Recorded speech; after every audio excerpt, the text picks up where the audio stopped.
De Gea for Golden Gloves. The irony. Listen, I will say this: I love David De Gea, but he does need to go. The distribution is a real like one of those things. You can get away with having a footballer with the technical ability of a Rashford or a Haaland if they score goals, because scoring goals is the hardest skill in football. Just ask Chelsea. But you need a goalie nowadays. I don't know about you lot, but to fulfill Ten Hag's vision, we need a goalie that plays out from the back. Aaron, would you agree? Yeah, I fully agree. I think with De Gea, it's a bit of a difficult one because I think someone mentioned it earlier. He does make incredible saves sometimes, and he saves us. But more times, sometimes he'll make an incredible save, but that save came from him making a mistake, given the opposition the opportunity to have a shot on goal. If that we're makes gonna have sense. this out. We'll have this out. Let's go, Aaron. What's that? Sorry. We'll have this out. Let's go. Let's go. Because I like these narratives. He doesn't do it every game, but sometimes I feel like he puts himself in a difficult position where in the end he makes an incredible save. Credit to him for that. But then people will just remember the save and forget the fact that he put himself in that situation in the first place. It could be something as simple as, I don't know, we're trying to play out from the back. He plays a long ball straight into the feet of the opposition. They have a shot and he saves it. People will go, oh my God, what a save. But you put us in that position in the first place. You're being generous. It is every damn game, bro. It's not every game, boys. Let's do this. How many of you actually tweeted the other game against Newcastle when he pinged the ball to Martinez and Martinez chested it right on the byline? Perfect pass out of his box. This is why I talk about extremists. Let me make my point clear.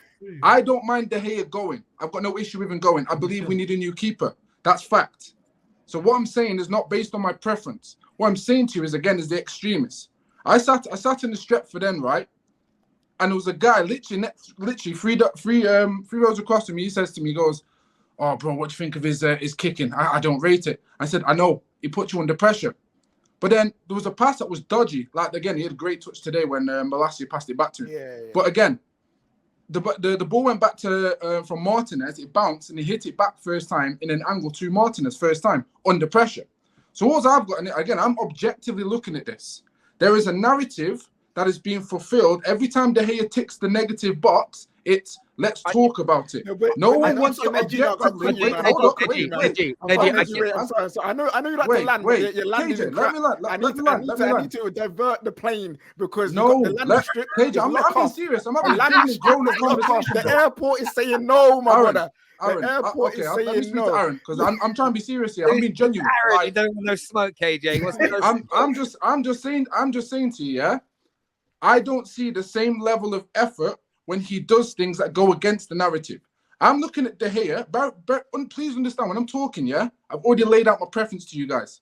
So you know where my preference is on getting rid of De Gea. We're all in the same boat. However, the biggest thing is when there is a player, then it doesn't matter which player it is, when there is a player that is playing, you need to give them an objective view over the whole season.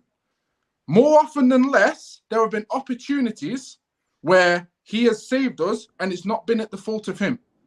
And that's fact, but that never gets brought up in the same energy where it is. I say this because more often than not, those mistakes will happen. And I guarantee you, it's come to the point where every game, I'm not going to say expecting, but I can anticipate at least one of those errors. Like if the ball gets played to him and he's under pressure, I'm already holding my head because I'm like, ooh, this could go. This could get ugly. Of course, but that's what's that based off? And I'm going to praise him. I'm going to praise him for the stuff he does do well. If he, if he does an incredible save, I'll be like, wow, De Gea. And not even the saves though, not the saves. Some of the passes that need praising. It's when he passes out to the back. I won't give him praise because I need to come in because Nature, I get your point.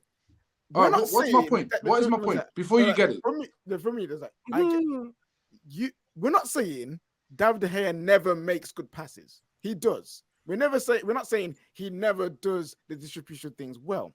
What the argument is, and my main point is, he does things too often, negatively too often with the ball at his feet. And it's not just when it's under pressure. If he was always under pressure, okay, cool. We know when not to pass to him. It's times where he's got all the space in the world. He'll ping it right to an opposition brother in space. And this is why I'm like, This is where I get baffled, and it's now becoming. I'm going to say how it is. It is becoming every game, and it is becoming very shaky. You see it in the defense when they're trying to play, they're shook, and that is an issue. So I'm not. So here's the funny part. I agree with you. So I'm not defending De Gea to make him stay, but this is what triggers people's mind. When you defend something about a player, this shows you as a subconscious narrative against him. I'm trying to say to you exactly, right, that De Gea himself, right, is being offered a new contract. I'm not saying he's been amazing. I'm not saying he's elite. I'm saying our manager has seen enough, keyword is enough, for him to stick around for a season or two. We need a new keeper. We need a better one to either rival him or go tops.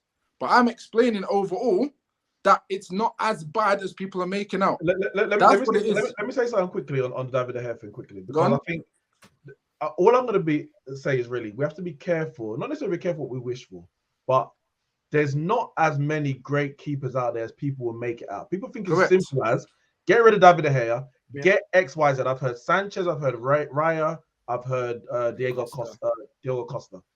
Costa made some horror mistakes in the World Cup. Not saying David De Gea hasn't, because he did it in 2018. Raya wasn't even that great today with the ball at his feet. And Robert Sanchez, I've seen him make errors as well. So what I'm saying is when you're going to get that quote-unquote perfect keeper to replace De Gea, we're going to be having some of these conversations. All you need to do, bro, all you need to do is just finish and say, you know what, De Gea, Alisson is probably top 2 keepers in the world right now. I would say Courtois is probably better than him. He's making a mistake every week with his feet as well, but he's making a lot of saves which benefit Liverpool. So I'm not against getting rid of David De Gea, but we just have to be careful that we're not going to go out and get any keeper who we see a couple of highlights and can ping a ball. Replace the goalkeeper, but make sure you replace them saves. That's what I say. Replace the saves as well. Just out of interest of time, because my dinner's ready at fucking 11 o'clock at night. This is new living for me. But I didn't tell I actually ate food during the thing, so I'm gonna have to go out there and eat more now. Will be interesting to see what Newcastle do this summer. Should they finish in the top 4? Yeah, watch out for Newcastle. Them man are coming. I love this. This is one thing I like this super chat. The whole atmosphere around the club, the imminent takeover, the chances of trophies, even when we lose. I trust Ten Hag to win the next one. I do as well, personally. I think most people on this panel do. Even though we have different ways of expressing it. And you know, I'm very grateful Adam come on tonight and said what he said. It made me think about it differently around what you said and what you tweet, especially hearing your voice for the first time. I didn't realize you were French. Are you French-Canadian? Yeah, exactly. English is my 3rd language, so excuse me if I'm struggling a bit. No. You're not struggling at all. You speak better English than me, bruv. No. My daughter lives around here. It's quite posh where I live now. She takes the piss out of me. The other day she said, "Daddy," I said, "Yes." She said, "You speak funny." I said, "Do I?" She says, "Yeah, you don't even say my name right." I said, "What do I say?" She says, "You call me Freya, and you say Jackson, and you say motorcycle." And I'm like, "Just take the piss out of my voice." I'm like, "Oh shit." And that's just everything. She says, "Daddy, when we come into the house, when we going home to the house," and I'm like, "Oh my God, my daughter's trolling." I know Barcelona lost, but people, it's not the end of the world. They will return as Man United will. Yeah, They